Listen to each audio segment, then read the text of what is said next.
My name is Jerome Altman. I am the director of the Exodus Drum and Bugle Corps.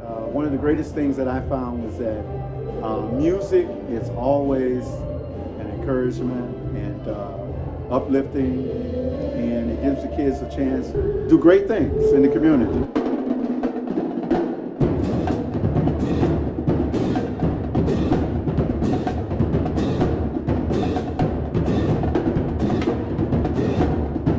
This young lady just happened to be one of the students of Mayor Brandon Johnson. I think you went to Westinghouse too, didn't you?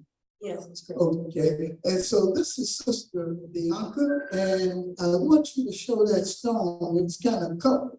She sat back and she makes these wonderful jewelry pieces, and she has a nice personality. She has a wonderful smile. She's a great young lady. We're proud of her over here at Exodus because of the joy that she just brings in her personality. She also does some things where she laid hands on people. I don't know if that miraculous healing around, but be massage or something like that, or right there, it's just a regular massage.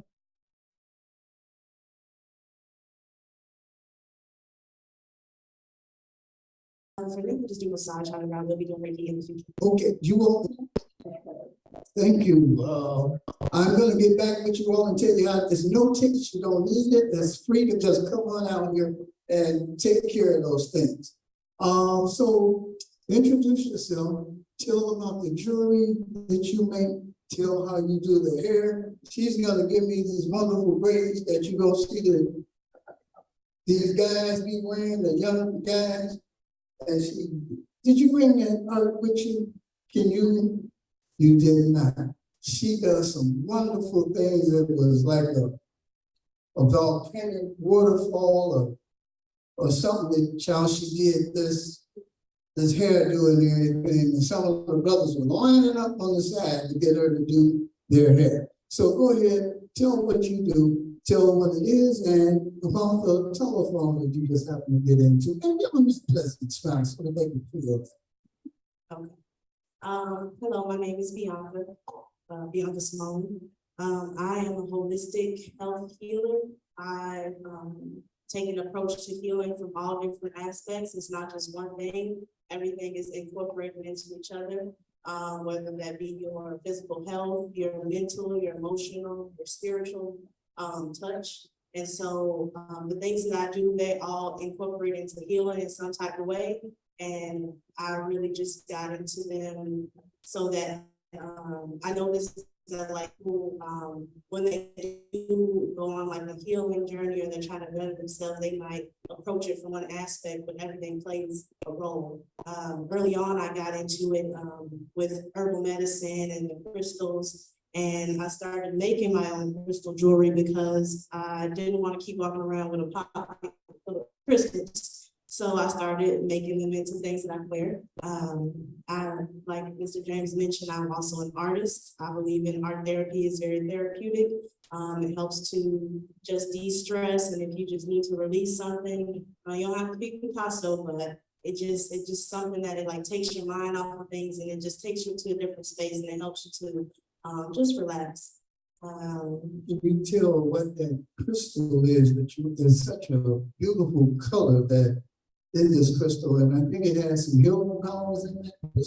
Absolutely. So the stone that I'm wearing right now is amethyst. It's my favorite stone and also the first type of stone that I was ever gifted, and that's how I got my first crystal. Some of the properties of amethyst is just to disperse negative energies and to attract good, positive, high vibrational energies. It helps to calm your energy. And it's also a good stone to work with your heart chakra. And she's got this wrapped. I mean, it's very lovely the way that she happened to have this, the wire that she wrapped it in, this conductor, that's copper, isn't it? Absolutely, yes. Copper is a great conductor of energy. And you can't see the earrings, but did you make the earrings also? I do make earrings. Oh, okay, well, the earrings are lovely, I want her too. And I know a little bit about crystals because I got one of the oldest stones. This is a shungite. And shungite might be 2 or 3 billion years old on the face of this earth. And shungite, Shungite, is a very important healing stone, and it blocks the EMFs. And that wasn't cussing in that. But the EMF magnetic field, that kind of magnetic field, I better say it today. Although I'm getting some dirty looks, I'm cussing over there. But it blocks all of those high towers that you see, those phones and that 5G and all of that stuff. So, and you need some of these things. And being a holistic healer, you know, that's so powerful that you're so young. You know, I sit back and I talk about indigos, crystals, and rainbow youth and children. And you happen to fall into that category because you speak about healing and doing, and that's what the youth are here to do, and to fulfill. And you've been blessed with it to carry the personality that you have. You have a word that is so magnificent and powerful. She reminds me, if you look closely at her, you can see the ancient, not old, but you can see the Egyptian off up into her as she sit here, because those things, those stones and different things didn't just come to her by accident. These were actually gifts that was given to her. And you can elaborate upon some of the other things that you do if you like to. Okay, well, currently, a way in which I'm expanding my healing capabilities is massage therapy. I'm currently in school for clinical massage therapy, and that will help me not only to relax people, but to actually like get to like deeper set issues in the body. And then one way I plan to expand upon that in the future is I do want to do Reiki. However, I also want to offer doula services to mothers in the community. We really need that, whether it's prenatal care or postnatal care. I think that's just something we need, and that's kind of the direction it looks like that I'm going. I remember you saying something about the art being a healing form. There's so much crime and traumas that go on in our neighborhoods and our community. And I think that might be a nice outlet for the youth to sit back and to show express themselves and to open them up so that they don't have to ball up and have that all locked up inside of them. Would you be willing to come and share that with some of the youth that we have here in the office? Yeah, absolutely, I would. I'm a creator all around, so I look at everything I do as creation or art. And so these kids, like, we're so talented, we can do so much. We gotta be able to look outside the box and see like everything we do, we're creating, whether it's high vibrational or low vibrational. So the thing is just inform them so they can know what they're doing and just put their energy into things that are more high vibrational and that will serve them as well as our community. All right. And I notice people are calling in. You don't have to call in to set up for these appointments or anything. You can just come by the building. We're right here, 816 North Laramie. I know you have to go. You have another appointment, but let them know about what you got to help.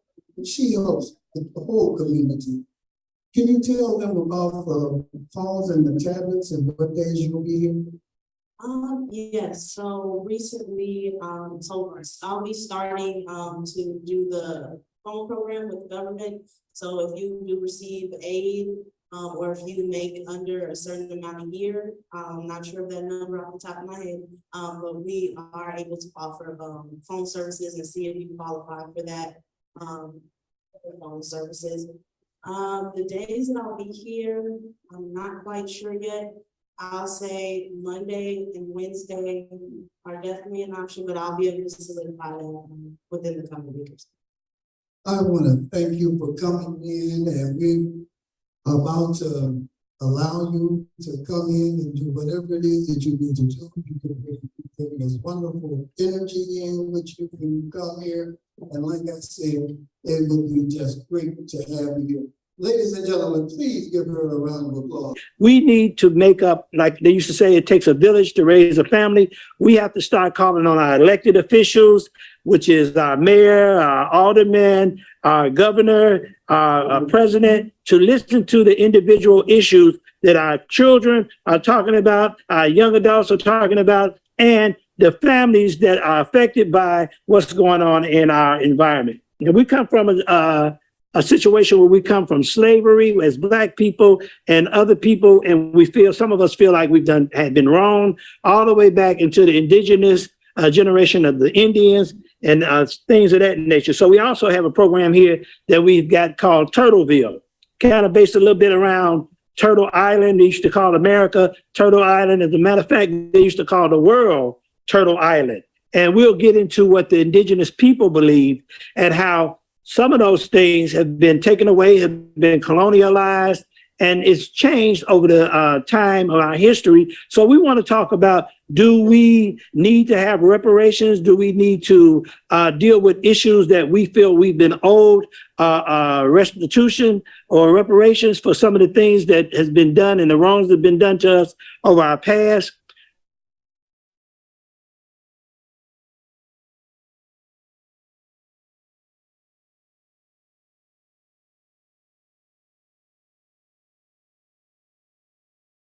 Build the relationships that we think we deserve in our communities, like at Black Wall Street or Marcus Garvey Foundation. We have to talk to each other and talk to our youth on how to build and empower ourselves, first of all, and empower others, and create systems that will generate income for our youth and young adults alike. So right now, we're going to talk to some of our youth. We're going to talk to some of the people in the community. We want this to be a program that's based on you and you participating with us, talking about these family values, man to man, woman to woman, and our family relationships. We want to talk about, I saw a documentary not too long ago called The Big Payback.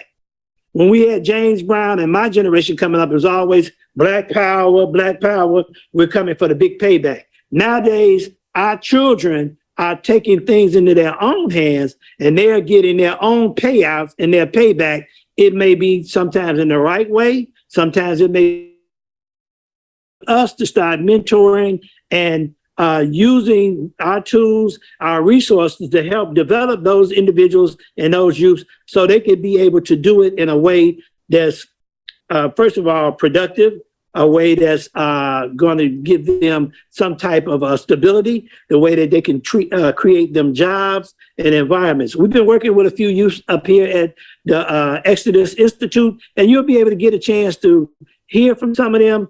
You'll be able to see some of them. You'll be able to see some of their performances and what they're doing behind the camera as well as in front of the camera, because right here, we teach our youth how to envision themselves going way beyond what the society may picture them or pigeonhole them as. They don't have to be stereotyped into just Black youth that's not doing something that's positive and trying to create a positive outcome in their lives. We want to instill in them that they're important, they're positive individuals, and they have a life and a future ahead of them. So right now, as we talk about creating and getting our payback, we want to start talking to our individual community as well as our youth to create an income and a revenue stream that they can create their own businesses and empower themselves. So my name's George Owens. We're right here with the Omnibus Roundtable, and we're here with Global City Unity. We're here with the Exodus Institute, Morale Builders Incorporated, and we're going to address some of these issues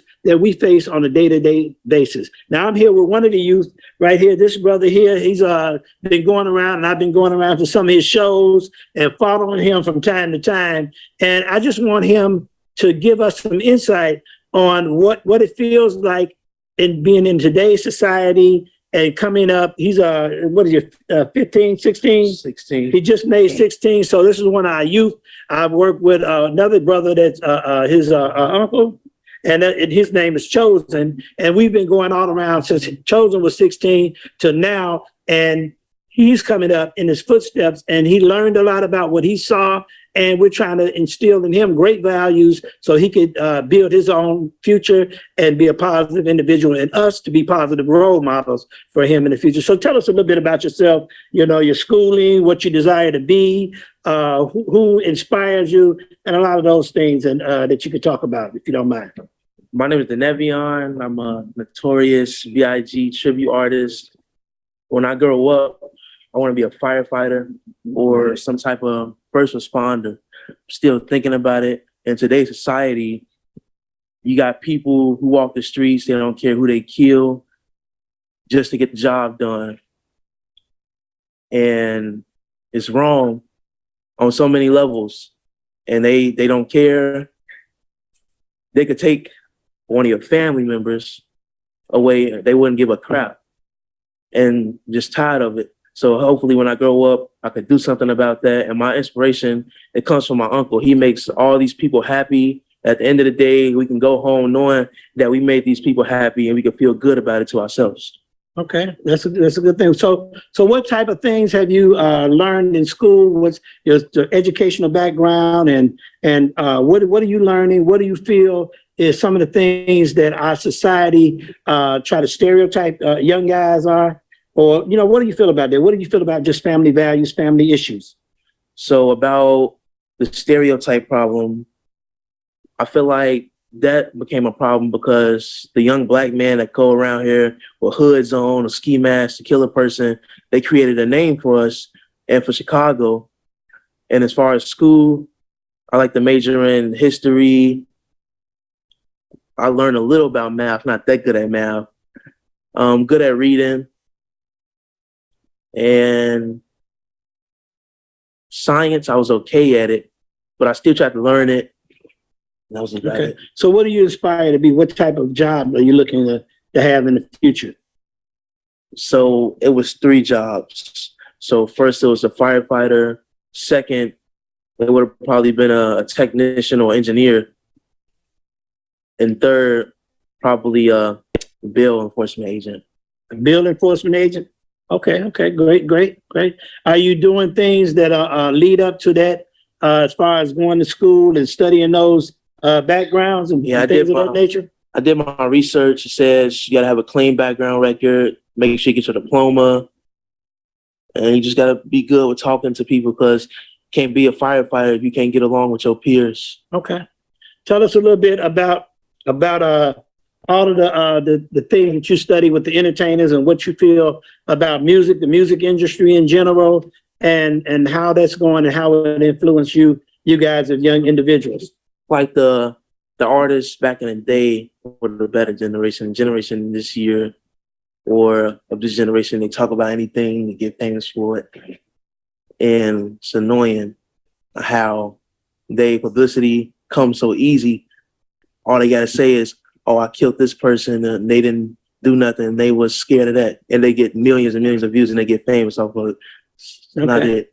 So what drove you to do tributes of Biggie? Why did you pick that artist specifically? Because he came from the hood, but at the same time, he didn't want to do that. He talked about how in the song Juicy, how he came up from being in that criminal life. And when he came from that criminal life, he didn't want to be that no more. He wanted to make sure the people in his family, his mom was happy, make sure they got clothes on their back, because when he was a kid, he went through all those struggles. He didn't want to see his family going through that. So, yeah. Okay. Another thing I want to talk about, I don't know, can you check, somebody check the phone and see, just go and check and see who's.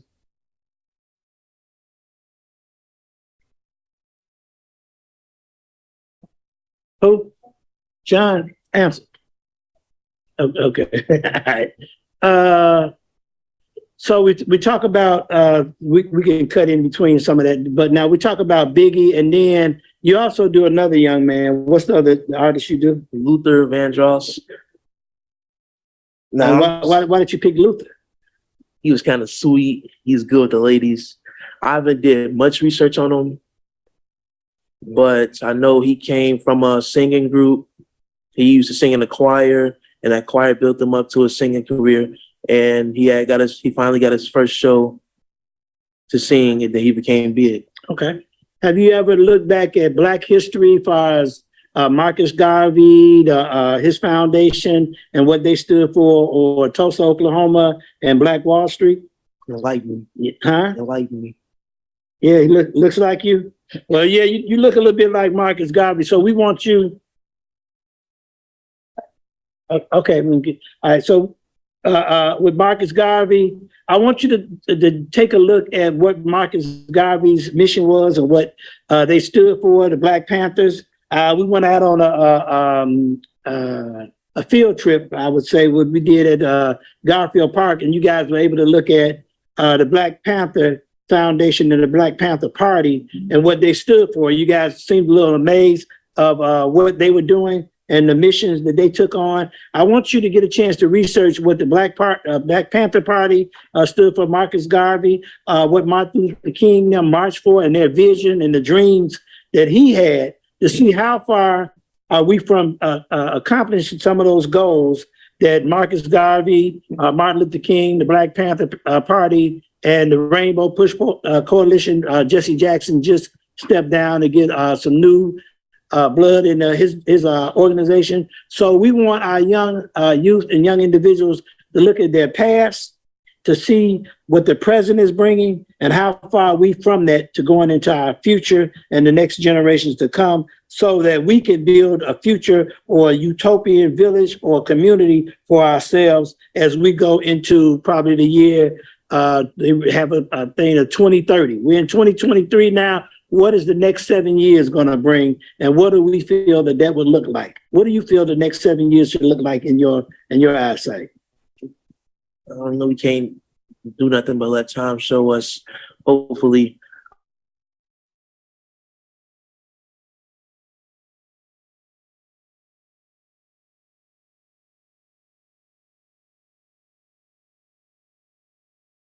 right here, man to man, our young, positive role models in our community, talking to young individuals that we feel want to be mentored to, want to have a relationship with men that are doing the right thing. So it's up to you guys. Let's talk man to man, let's talk woman to woman, and let's talk family to family on relationships that we can build our community and bring a positive change, a positive role models to our community. It starts with me and you, man to man, woman to woman, family to family, building relationships so we can build our communities. Remember, you are the missing link. Okay, we're back. As I said, we're here with Global City Unity, Omnibus Roundtable, the Exodus Institute, Morale, but we're here with a host of individuals that are trying to help our youth and our young generations create a platform and a way to help instill in them great values, to go into the communities, to create their own jobs, to create an environment that will be pleasing to not only themselves, but others. We're here to try to address some of the problems in our youth, bullying, stopping the violence campaign. There's a lot of things that we want to talk about, man to man, woman to woman, and family to family, and those issues that are brought about when we get together and we talk about unifying and bringing our families and the structure of our communities together. So we're talking to a group of young individuals today to be able to talk about what what's imposed upon them, how they're brought up, and what they see some of the issues that are in our communities that needs to be addressed. So we can talk to the mayor, our elected officials, and people alike that can change their environment and make a better place and a better community for each and every one of us. So while we're here, these are some of the young individuals at the community program that we're working with, Exodus. We help train and teach them on what's going on behind the cameras, as well as what's going on in front of the cameras. And so they can change the environment that they're in and see themselves in a better light. So I want you guys and young ladies to introduce yourselves and tell us a little bit about, what you inspire to be, what types of things in the community that you see wrong and that you can see that could be improved from your standpoint of view. Talk up. So my name is Nathaniel Clayton, and what was one of the questions? First of all, what you desire to be in school, maybe some of the things that you're studying, where you see yourself in the future, and some of the things that you may see wrong with our community, that you've been addressed around, whether it's violence in the community, people not getting along, the music that we hear, and things of that nature. You don't have to be real specific in some of it, but at least some of the things that you see are the problems. So the thing I want to be in the future as a real estate agent, I ain't learning that in high school right now, but I do my own research on my own time. And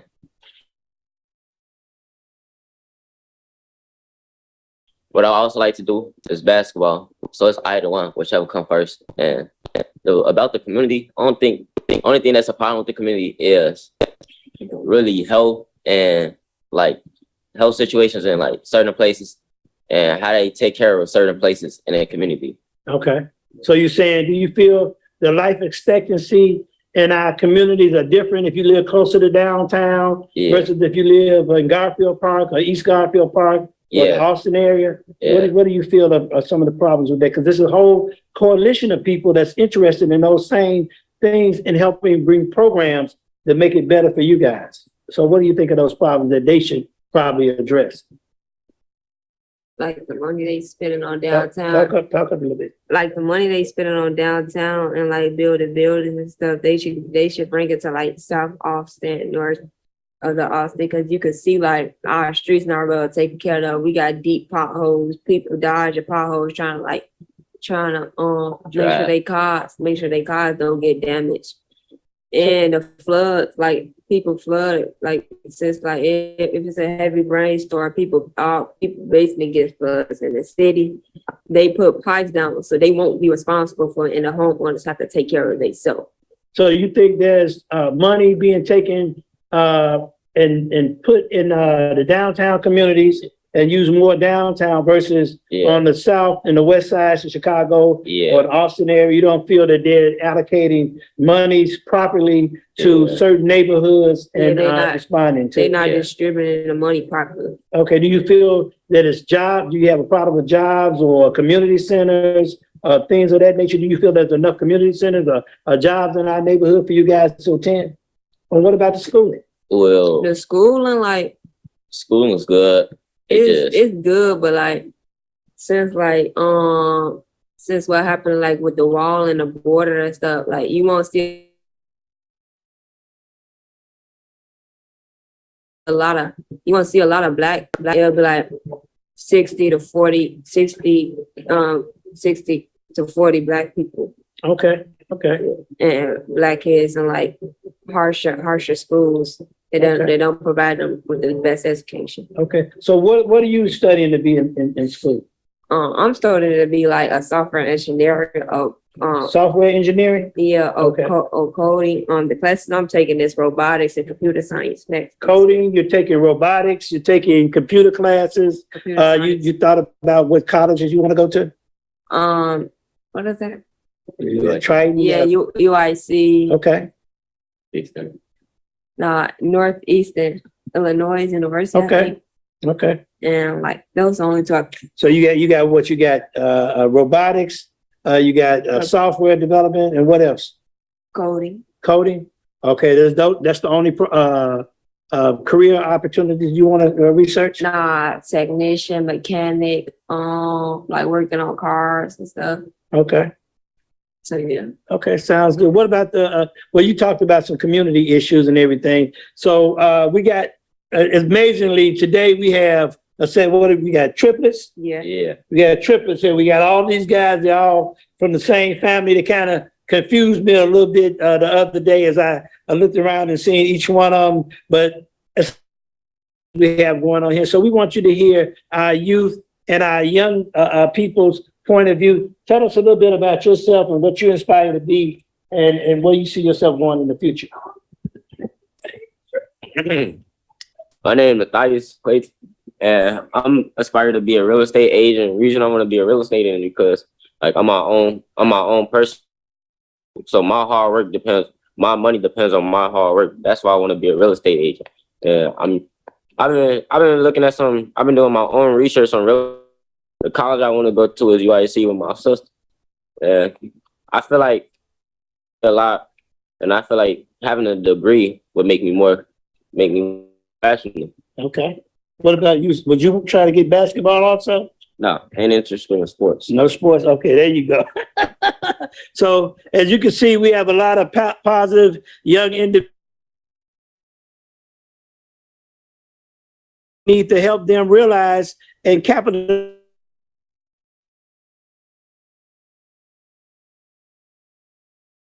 on their dreams that they want to be. So, and you know, as man to man, let's get a million man to help support our youth, to help support their dreams, their desires, and community issues. We have to have men. What do you feel about the men in the community? Do you feel there's men in your family, or is too many families without having a man figure in the household, or you know, you feel too many of them? I'm not gonna say there's not too many men, but I feel like there's too many like bad. How you say it? Not the right role models. Yeah, Not too many bad role models. People want to be something that they shouldn't want to be. Okay. Do you feel we that's got a lot of men, but like we all fighting each other instead of fighting with each other. okay? Yeah. Okay. Do you feel that there's too many gangs or violence in your community? There's always gonna be gangs, and violence, but we should, as a community, we should get together and like try to settle down, not want to promote that stuff. Okay. Okay. That's good. That's good. So as you have it, I'm quite sure there's a lot of other issues that we want to address when we're talking man to man, our men, young men, talking to other young men in our communities to see where their mindsets are so that we could help develop their ideas and work together to create positive environments and positive role models so that they can see, they can envision for themselves, and they can grow on to be doctors, lawyers, and people of the community that will be positive role models to bring and give to our next generation to come. Thank you, everybody, for coming. I love it, and I hope that you participate and go from this program to do bigger and better things and be role models for others.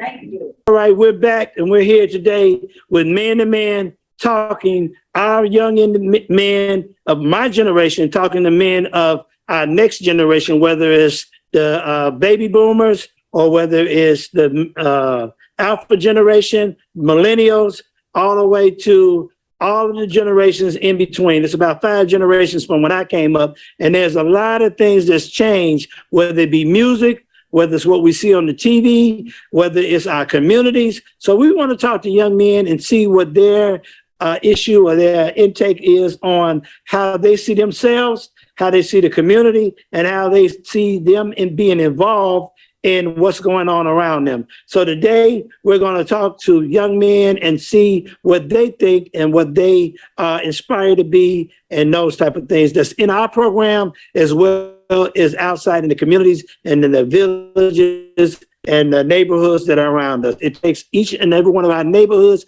pulling together, unifying to be part of the solution to changing our environments and changing the way we see ourselves portrayed in the movies, television, videos. So we're going to talk to our young men today, man to man, and talk about their issues and what they think should be addressed in our communities. So today, can you tell us a little bit about yourself, how you were brought up, what you inspire to be, some of why you're in the program, and how you feel your community differs from other communities, whether it's gang violence or things that you think from your point of view that can be changed and make a difference in your neighborhoods.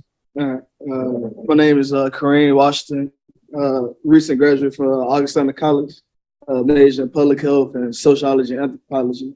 Grew up on the south side and the west side of Chicago and stuff. From my point of view, like things that can be changed or like improved, I think probably like more community engagement things like throughout the year, like had like a center for like younger adults or like teenagers to be more proactive and like doing stuff. So just more activities, community building things, and things that can like get them out, out and about with, careers or like learning more about themselves and different ways. So what did you went to school for what now? Public health and sociology and anthropology. Okay. Are you in college now? Yeah, I graduated by one more semester, but. Okay, yeah, okay, that's good, that's good. Yeah. So, do you think we have a problem with gang violence or people in the communities pulling together to help stop some of the gang violence or violence that we see in our neighborhoods with young individuals and young adults? How do you feel about that?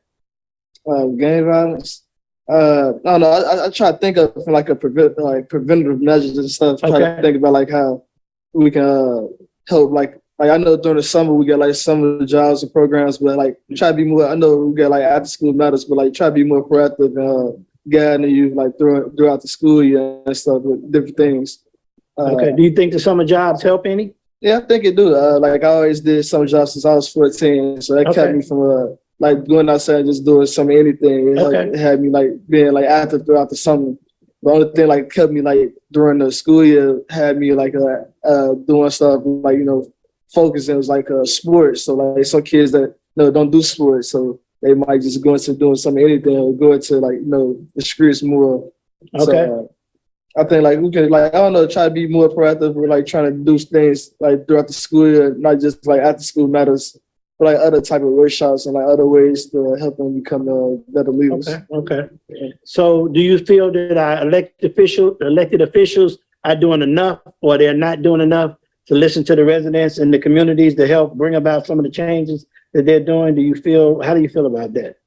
I feel like they can speak more to the community about things they do. I feel like they I don't know, I can't really say for sure, but I don't know, I feel like they just overwatching, like overlooking and looking at stats and stuff like that more than doing more like more like engaging with the youth to see exactly what their needs is, like what can gain their attention and attract them to doing stuff more with school or careers or whatever it may be. Okay.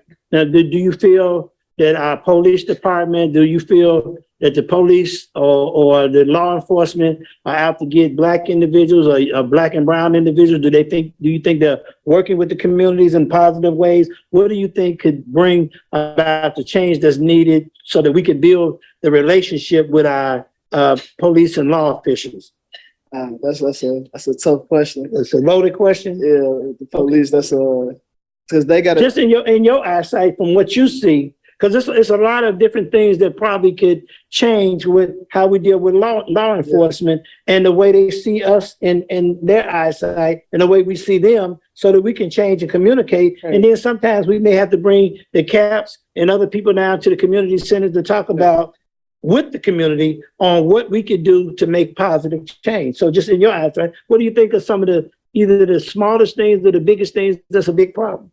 First is just like their structure is a whole, like the police structure, like how they is trained and they their environment, like change how they do things first before they can come to community. Like even just regular like basic training instead of like I feel like it's a lot too much like about police brutality and different things like that, or just shootings, or like they reacted the wrong way. Okay. And like I said, like in high school and college, I did like wrestling. That's like one, like I feel like combat training, she would think like if they really got to take somebody down, like she'd be able to do it professionally without overhurting somebody or like having to shoot somebody to be able to detain somebody. That's like number one, like training. They like should have more like social awareness, like type of training before they can go out to the community, because I feel like they have a short training process before they be able to like go in the streets and actually work with our community. Okay. It shouldn't be like on like a couple weeks or a couple months of them being able to go out into the streets and try to work with our community. If they don't got no training, to work with our people, they shouldn't be. Okay. So they just built a new training facility over here in the Austin area. Are you familiar with that? Yeah, they built a new training facility on Chicago Avenue. So maybe we'll get a chance to talk to the police and the CAPS department about the types of things and the individual programs they plan on having throughout the year with the training programs in the fire department and how they plan on doing their training. Maybe we can get the mayor down here and talk about his vision for the police department, the fire department, and working with individuals throughout the communities and getting community engagement and involvement through these projects that they're working on. Sure. So I want to thank you for being a part of what we're doing and what we're talking about here today at the Exodus Community Center on training, teaching, and giving our young individuals and young adults the resources and the power to empower themselves to be great role models themselves in our community. We need to be role models for them, and they need to be role models for the next generation coming up. So right now, you're here with Omnibus Roundtable. We're here talking man to man, woman to woman, and family to family about relationships building in our community. And remember, you are the missing link in being a part of that. So come on down, be a part of the programs that we're talking about down here. Let's fill this place up with the community, the residents, the elected officials, the police department, fire department, to learn about how we can communicate and talk to each other so we can go to your neighborhoods, your communities with an omnibus to be able to have a mobile institution going to your area and your community that's right near you. And we'll be hopefully in that area addressing the gang violence, and the things that change that we all need and we all want to see for our next generation. Thank you very much. We'll be back with more individuals as we create our own means to pay ourselves back and to create a way for us to get restitution and be able to change our environments. So thank you very much.